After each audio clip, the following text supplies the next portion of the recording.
Assalamualaikum warahmatullahi wabarakatuh. Nama saya Tasya Fajaningrum dengan NIM 248420200008. Di sini saya akan membuat video mengenai uji prasyarat yaitu uji normal dan uji homogenitas untuk memenuhi ujian akhir semester statistika dasar. Baik, langsung saja saya mulai, yaitu untuk uji normal Lily Force. Nah, uji normal Lily Force ini dikhususkannya untuk data tunggal. Oke, jadi di sini saya sudah memiliki datanya teman-teman, yaitu sebanyak 23. Untuk teman-teman yang belum memiliki datanya atau nilainya, caranya adalah trend between, bottom, nilai terendahnya tergantung teman-teman yang berapa, contohnya 45. Lalu untuk nilai tertingginya, saya ambil contoh 89. Nah, sudah nih, jangan lupa kita klik, lalu kita tarik sesuai dengan baris yang kita inginkan. Lalu sesuai kolom yang kita inginkan. Nah, bisa dilihat kan nomornya masih berubah-ubah ya teman-teman, atau masih bisa eh, mengganti dengan nomor lainnya. Caranya agar tidak terganti, nilai ini kita blok, lalu kita CTRL-C, setelah itu kita pilih tempat, lalu kita paste bagian sini. Pastenya, tapi kita memilih paste value atau paste 1, 2, 3 ini. Nah, itu teman-teman untuk nilainya. Nah, nilai yang awal ini tinggal kita delete. Nah, jadi sudah pasti teman-teman, nilai ini tidak akan pernah berubah, jadi akan konstan segini terus. Jadi begitu teman-teman untuk mencari data atau nilai yang ingin kita uji. Karena saya sudah punya nilainya, yaitu ini, maka data ini saya hapus. Oke, langsung saja. Sebelum kita masuk ke dalam table Lily First ini, kita hitung terlebih dahulu rata-rata simpangan baku hingga varian. Nah, rata-rata ini rumusnya adalah average. Lalu kita klik atau kita blok dari data atau nilai kita. Nah, di sini teman-teman untuk rata-ratanya. Lalu untuk simpangan baku rumusnya adalah STD effective S ini. Lalu kita blok nilainya. Ini untuk kasih simpangan bakunya. Lalu untuk varian, varian ini rumusnya adalah var titik S. Ini. Lalu kita blok nilainya. Seperti itu teman-teman. Nah, setelah kita menemukan rata-rata, simpangan baku, dan varian, selanjutnya adalah kita ke bagian table. Nah, untuk XI dan FI ini, kita bisa melakukannya seperti ini. Untuk data yang sudah kita buat tadi, data kolom pertama ini kita blok, lalu kita salin, dan kita tempel di sini. Begitupun untuk kolom selanjutnya.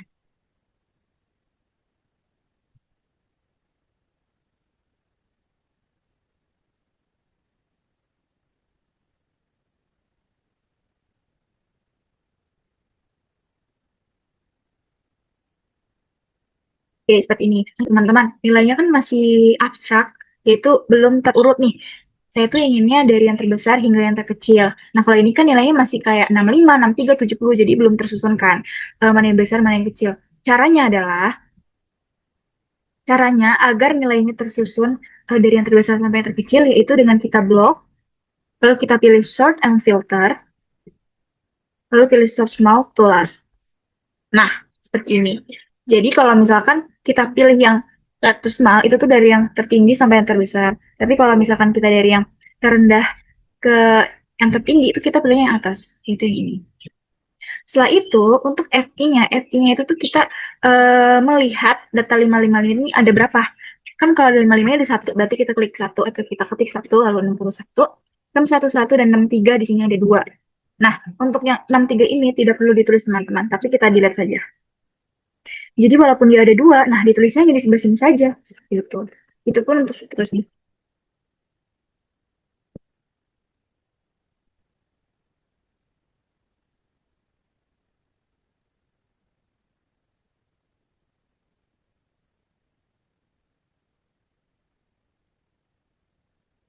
Oke, sudah teman-teman seperti ini. Nah, untuk mengecek lagi apakah data ini benar ada 23 agar sama seperti ini, maka caranya ini adalah yaitu sum, yaitu sum. Nah, sum ini kita blok nilainya lalu kita klik enter.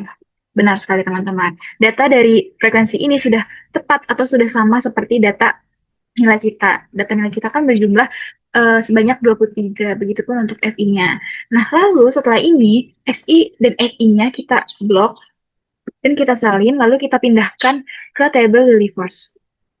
Seperti itu. Nah, ini kita rapikan terlebih dahulu. Selanjutnya yaitu untuk FCUM. FCUM ini rumusnya adalah kita klik FI yang pertama. Bentar. Nah, untuk FCUM yang kedua ini berbeda dari FCUM yang pertama. Kalau FCUM yang kedua ini, nilai FCUM ditambah dengan nilai FI yang kedua. Seperti itu. Begitupun untuk seterusnya.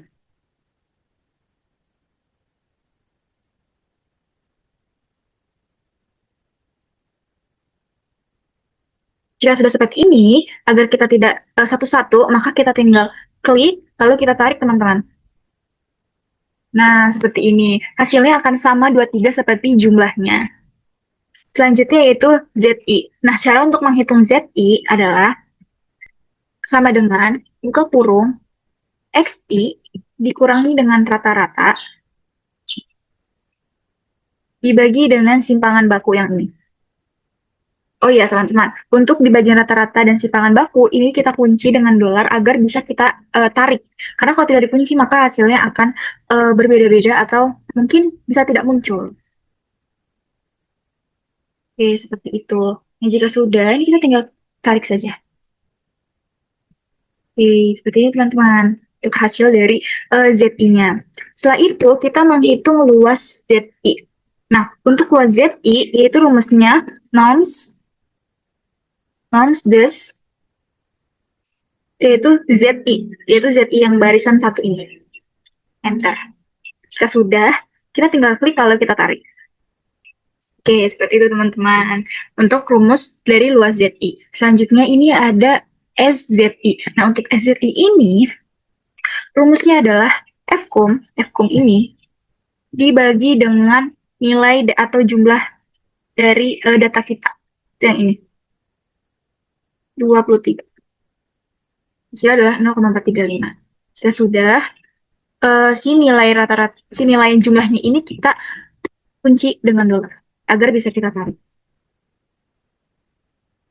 Nah, seperti ini teman-teman.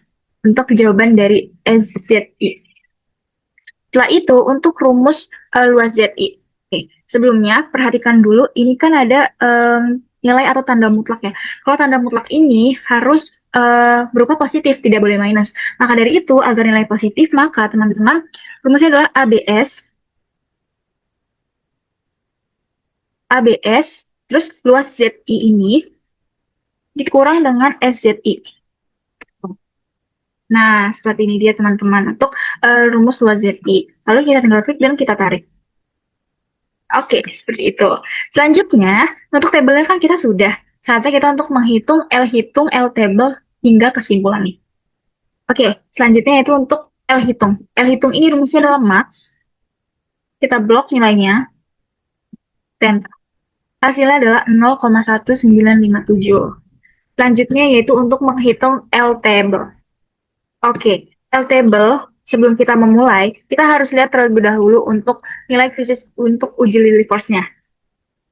Jadi, di sini data saya ini kan totalnya ada 23. Kita lihat teman-teman untuk ukuran sampelnya, apakah ada 23? Tidak ada, hanya ada 20 dan 25. Maka dari itu, kalau misalkan tidak ada datanya, kita harus hitung manual, yaitu dengan rumus-rumus di bawah ini. Gitu. Nah, di sini kita memakainya 0,05%. Mengapa seperti itu? Karena 5% ini paling umum digunakan untuk menentukan batas kesalahan yang masih dapat diterima. Gitu. Jadi, memang memakainya 5%. Karena N23 ini tidak ada, maka dari itu kita memakai rumus yang ini. 0,886 dibagi dengan akar 6. Maka L table-nya adalah 0,886 dibagi dengan SQRT. SQRT ini adalah akar, karena tidak ada akar, maka kita pakai rumusnya SQRT dengan N.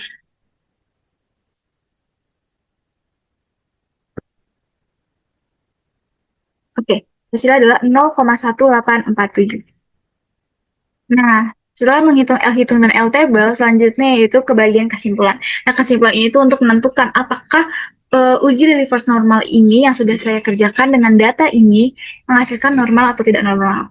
Yaitu rumusnya sama dengan if L hitung kurang dari L table, koma, tanda kutip normal dan tidak normal. Oke, Oke, ini dia untuk hasilnya adalah tidak normal, teman-teman. Ternyata untuk uji normal Lilly force data tunggal yang sudah saya kerjakan ini, hasilnya adalah tidak normal. Oke, teman-teman, selanjutnya ini kita untuk menghitung C-kuadrat atau data kelompok. Sedangkan yang sebelumnya ini yaitu Lilly force. Kalau Lilly force ini itu untuk data tunggal, dan C-kuadrat untuk data kelompok. Nah, untuk C-kuadrat ini, kita memerlukan tabel bantuan. Yaitu ada kelas sampai FI dikali X min rata-rata. Nah, sebelum kita mulai untuk menghitung tabel bantuan ini, kita harus menyiapkan data kita terlebih dahulu. Data kita terlebih dahulu, yaitu di sini. Datanya sudah saya buat sebelumnya. Untuk teman-teman yang belum membuat datanya, sama seperti yang sudah saya jelaskan di Lilly force, yaitu dengan cara range between lalu masukkan nilai terendah dan nilai tertinggi. Untuk nilai terendah dan nilai tertingginya, tergantung teman-teman ingin nilainya berapa. Karena saya sudah memiliki datanya, maka pertama kita menghitung jumlah nilai max hingga panjang kelas. Oke, cara menghitungnya adalah jumlah itu adalah count, lalu kita blok nilai kita, klik enter. Nah, untuk jumlah data kelompok ini ada 38, teman-teman. Lalu untuk nilai max-nya, yaitu max, kita blok nilai kita. Oke, hasilnya ada seperti ini. Lalu untuk nilai min, rumusnya adalah min, kita blok nilai kita. Hasilnya ada 56. Jadi untuk nilai max ini adalah nilai tertinggi, yaitu 91, dan untuk nilai min adalah nilai terendah, yaitu 56. Lalu untuk jangkauan ini rumusnya adalah max dikurang dengan min. 35. Untuk banyak kelas, rumusnya ini agak sedikit rumit, yaitu 1 ditambah 3,3 dikali atau bintang log jumlah. Numbernya adalah jumlah. Dikurung enter. Nah, banyak kelasnya adalah 6,2, yaitu untuk kita bulatkan atau kita genapkan adalah 6. Selanjutnya itu panjang kelas. Panjang kelas ini rumusnya adalah jangkauan dibagi dengan banyak kelas yang sudah nilainya kita genapkan atau kita bulatkan. Itu hasilnya 5,8. Nah, panjang kelas ini nilainya juga kita genapkan atau kita bulatkan, yaitu 6. Mengapa 6? Karena di belakang koma nilainya lebih besar dari 5. Jika sudah menemukan ini, saatnya kita untuk menghitung bagian tabel bantuan ini. Nah, untuk tabel bantuan yang pertama adalah UBK. UBK ini rumusnya adalah nilai min yang ini, teman-teman. Nah, kalau untuk UAK ini rumusnya UBK ditambah dengan panjang kelas yang nilainya genap, dikurang dengan 1. Jangan lupa, untuk panjang kelas ini kita kunci dengan dolar. Nah, hasilnya 61. Begitupun untuk UBK yang kedua. Nah, kalau untuk UBK yang kedua, ini tuh adalah nilai UAK yang ini ditambah dengan 1. Jadi 62. Selanjutnya, untuk mengerjakan UAK ini sama seperti yang sebelumnya.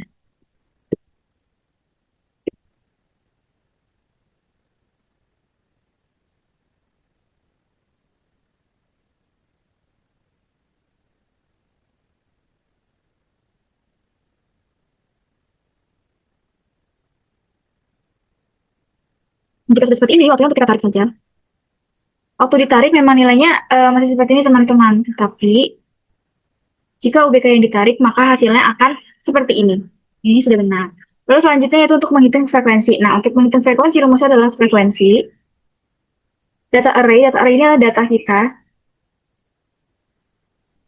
koma, dengan bins array atau UAK, nilai UAK. Jangan lupa, untuk di data dan UBK ini, kita kunci dengan dolar. Biar bisa kita tarik. Nah, setelah kita kunci, ini nilai frekuensi 4 ini kita klik kanan, lalu kita copy. Setelah kita copy, kita tarik. Nah, langsung saja teman-teman, memang hasilnya 4 seperti ini. Tapi caranya yaitu kita klik ini, copy, seperti tadi sebelumnya. Lalu kita klik bagian frekuensi. Nah, caranya ada di sini, yaitu kita klik berbarengan Ctrl, Shift, dan Enter. Nah, seperti ini teman-teman, maka hasilnya adalah 4, 8, 3, 10, 7, 6. Nah, untuk menghitung jumlahnya, yaitu sumnya ini, maaf, kita blok data kita. Nah, hasilnya ada 38. 38 ini sama dengan jumlah, karena memang harusnya seperti itu. Lalu untuk titik tengah ini rumusnya adalah buka kurung UBK ditambah dengan UAK dibagi dengan 2. Oke, hasilnya seperti ini teman-teman. Maka sudah seperti ini, kita tinggal tarik saja. Nah, seperti ini hasilnya untuk yang titik tengah. Selanjutnya yaitu untuk FI dikali XI. Nah, untuk FI dikali XI ini kita tinggal klik 4, yaitu dari FI yang pertama, lalu kita kali atau dibintangi. Bintangi dengan XI. Maaf. FI bintang kali dengan XI. Nah, maka hasilnya adalah seperti ini. Jika sudah, kita tinggal klik, lalu kita tarik. Seperti ini teman-teman hasilnya, 2835. Cara menghitung jumlahnya sama, yaitu sum, lalu kita blok nilai kita. Jelas seperti ini. Nah, selanjutnya yaitu BBK. Untuk BBK ini, rumusnya adalah UBK dikurang dengan 0,5. Nah, seperti ini teman-teman. Jika sudah, kita tinggal tarik. Oke, seperti ini. Nah, selanjutnya itu untuk FCUM. Kalau untuk FCUM atau frekuensi kumulatif ini, yang pertama adalah kita mengklik nilai 4 terlebih dahulu. Lalu untuk FCUM yang kedua ini berbeda teman-teman, tidak sama seperti FCUM yang pertama.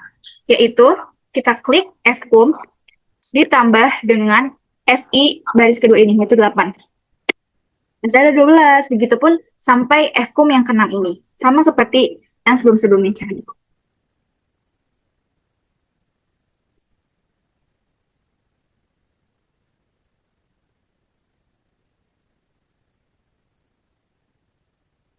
Oke, seperti ini teman-teman. Jadi intinya kalau FCUM ini hasil akhirnya harus 38. Mengapa 38? Karena jumlah kita ini adalah 38. Jika jumlah teman-teman total adalah 37, maka FCUM-nya pun hasil akhirnya harus 37. Seperti itu.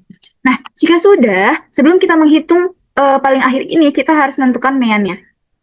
Untuk mean, rumusnya ini adalah total FI dikali XI ini dibagi dengan total dari FI.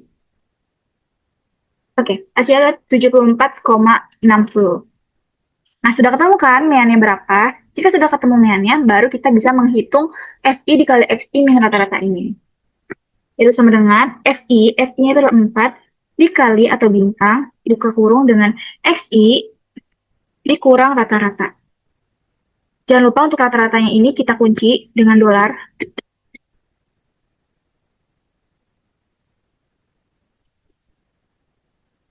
Kurung pangkat 2.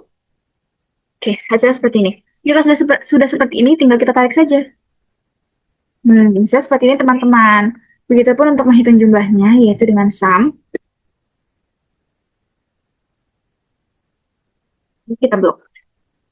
Seperti ini. Kita kan tadi sudah selesai untuk menghitung tabel bantuannya. Nah, setelah ini, sebelum kita masuk ke dalam tabel C kuadrat, kita terlebih dahulu untuk menghitung simpangan baku dan variannya terlebih dahulu. Nah, pertama adalah kita untuk menghitung varian.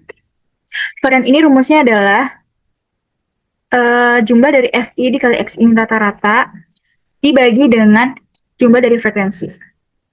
Nah, hasilnya adalah 93,0 teman-teman. Seperti itu. Lalu untuk simpangan baku ini adalah hasil varian yang dikuadratkan. Maka dari itu rumusnya adalah SQRT. SQRT ini adalah akar. Numbernya adalah nilai dari varian itu sendiri. Oke, jadi sudah ketemu untuk simpangan baku hingga variannya. Nah, setelah ini kita masuk ke dalam tabel untuk C kuadrat. Untuk UBK, UAK, hingga FI, tadi kan kita sudah mencari di tabel bantuan ya, teman-teman semua. Nah, untuk UBK dan UAK-nya, maka kita tinggal salin saja, yaitu dengan CTRL-C. Lalu kita klik, dan kita pilih paste. Pastenya itu paste value 1, 2, 3. Seperti ini. Begitupun untuk yang frekuensi, sama juga caranya, yaitu CTRL-C. Lalu kita klik, dan kita paste value 1, 2, 3. Seperti ini teman-teman. Lalu untuk batas kelas bawah, atas sampai dengan C kuadrat, ini kan belum ada di tabel bantuan. Maka dari itu, kita menghitung dulu nih caranya seperti apa. Oke, untuk batas kelas bawah, rumusnya ini adalah UBK dikurang dengan 0,5. Oke, seperti itu. Jika sudah, ini kita tinggal tarik saja. Maka mendapatkan hasilnya yang ini. Lalu untuk batas kelas atas ini adalah UAK ditambah dengan 0,5. Seperti ini. Lalu kita tinggal tarik. Jadi perbedaan dari batas kelas bawah dan atas ini, kalau batas kelas bawah ini memakai UBK lalu dikurang dengan 0,5. Sedangkan batas kelas atas yaitu memakai UAK dan ditambah dengan 0,5. Oke, selanjutnya ini adalah ZI bawah dan atas. Rumusnya ini adalah buka kurung batas kelas bawah dikurang dengan mean. Mean ini adalah rata-rata, tutup kurung dibagi dengan simpangan baku yang ini. Jangan lupa di bagian mean dan simpangan baku kita kunci dengan dolar. Lalu kita enter. Nah, seperti ini teman-teman untuk hasil dari ZI bawah dan atas. Jika sudah, kita tinggal tarik saja. Kita tarik, maka hasilnya seperti ini. Lalu untuk ZI atas, sama seperti yang bawah. Kalau yang bawah kan kita memakai batas kelas bawah. Nah, kalau ZI atas ini kita memakai batas kelas atas.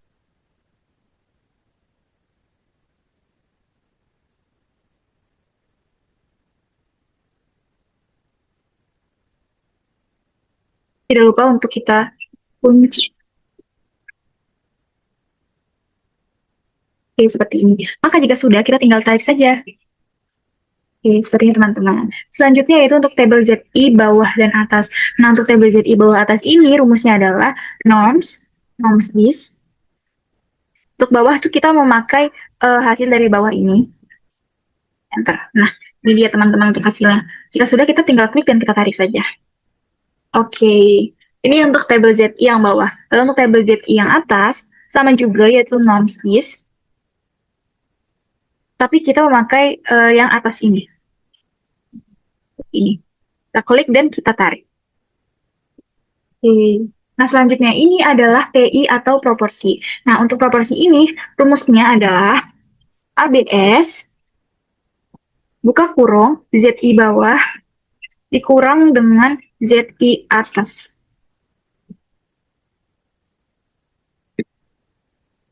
Ini dia untuk hasil PI proporsinya. Jika sudah, kita tinggal klik dan kita tarik. Nah, ini selanjutnya yaitu nilai harapan. Nah, untuk nilai harapan, rumusnya adalah buka kurung, proporsi, dikali atau bintang dengan jumlah. Jumlah itu yang FI ini. Lalu kita tutup, enter. Nah, untuk di bagian jumlah ini, kita kunci dengan dolar. Jika sudah, kita tinggal klik dan kita tarik saja. Nah, ini dia teman-teman untuk hasil dari nilai harapannya. Nah, selanjutnya yaitu menghitung C kuadrat. Nah, untuk C kuadrat ini rumusnya adalah buka kurung FI ini dikurang dengan nilai harapan, lalu kita kuadratkan, dibagi dengan nilai harapan atau ini lagi. Maka hasilnya adalah seperti ini. Jika sudah, kita klik dan kita tarik saja. Nah, ini teman-teman untuk hasil dari C kuadratnya. Nah, sudah selesai untuk tabelnya. Setelah itu, kita menghitung C-hitung C-table hingga kesimpulannya. C-hitung rumusnya adalah sum. Sum yang ini diblok untuk nilai dari C kuadrat, enter, hasil adalah 7.000 sekian. Nah, untuk C-table-nya, untuk C-table ini, rumusnya adalah CHINV buka kurung 0,05. 0,05 ini adalah 5%, sama seperti Lily Force yang tadi, karena 5% ini sering digunakan dalam statistika. Lalu, deck freedom-nya adalah 5. Mengapa 5? Karena panjang kelas yang sudah data saya ini adalah 6. Maka 6 dikurang 1, hasilnya adalah 5. Seperti itu. Oke. Nah, ini dia untuk C-table. Selanjutnya adalah kesimpulan. Nah, kesimpulan ini tuh untuk menentukan apakah C kuadrat ini hasilnya normal atau tidak normal. Rumusnya sama seperti Lilliefors, yaitu if C hitung kurang dari C-table, koma, tanda kutip, normal, tidak normal. Oke, hasilnya adalah normal teman-teman ternyata. Jadi hasil C kuadrat untuk data kelompok C ini adalah normal. Kalau untuk Lilliefors yang sebelumnya adalah tidak normal. Oke, selanjutnya ini adalah uji Fisher. Uji Fisher ini tuh untuk menentukan apakah data tunggal dan data kelompok yang sudah saya kerjakan tadi ini homogen atau tidak homogen. Lalu, nah untuk uji Fisher ini memerlukan varian N atau jumlah, DK, F hitung, F table, dan kesimpulannya. Nah untuk K1 ini adalah data tunggal data yang sudah saya buat, dan untuk K2 adalah data kelompok untuk data yang sudah saya buat tadi. Data tunggal ini bisa dibilang Lilliefors dan data kelompok ini adalah C kuadrat. Langsung saja untuk yang varian. Varian ini adalah rumusnya adalah var titik S. Kita klik untuk nilainya. Lalu untuk K2 sama juga rumusnya. Dan klik data kelompok. Oke. Nah, N ini adalah jumlah data dari data yang sudah kita buat. Nah, untuk data kelompok pertama ini, rumusnya adalah count. Kita klik nilainya. Ada 23. Nah, untuk K2, sama juga seperti tadi, count. Lalu kita klik datanya. Oke, nah untuk K1 ini terdapat 23. Jadi total ini tuh ada 23. Dan untuk K2, N-nya adalah 38. Ada 38 nilainya. Oke. Nah, untuk DK ini adalah N dikurang dengan 1. Maka, N dikurang dengan 1. Lalu untuk K2 pun juga sama. 38 dikurang dengan 1. Oke. Nah, selanjutnya itu untuk F hitung. F hitung ini rumusnya ada di sini. Yaitu K2 varian dibagi dengan K1 varian. Hasilnya adalah 0,47. 34 sekian. Ini bisa kita ubah aja, jadi hanya 4 angka di belakang koma. Oke. Lalu untuk F table. F table ini rumusnya adalah FINV 0.05. 0.05 ini adalah 5% yang dari awal sudah saya pakai untuk menghitung Lilliefors hingga C kuadrat. Koma, varian K2, koma, varian K1. Nah, selanjutnya adalah kesimpulan untuk menentukan apakah uji Fisher ini homogen atau tidak homogen. Sama seperti kesimpulan sebelumnya, yaitu if F hitung lebih kecil dari F table, koma, kalau yang tadi itu kan uji normalitas, nah sekarang adalah uji homogen, maka homogen dan tidak homogen. Oke, hasilnya adalah homogen teman-teman. Jadi, alhamdulillah data yang sudah saya buat ini dan yang sudah saya kerjakan dari Lilliefors hingga C kuadrat, hasilnya adalah homogen. Mungkin itu saja yang dapat saya sampaikan mengenai penjelasan uji prasyarat, yaitu uji normal dan uji homogenitas. Kurang lebihnya mohon maaf. Terima kasih. Wassalamualaikum warahmatullahi wabarakatuh.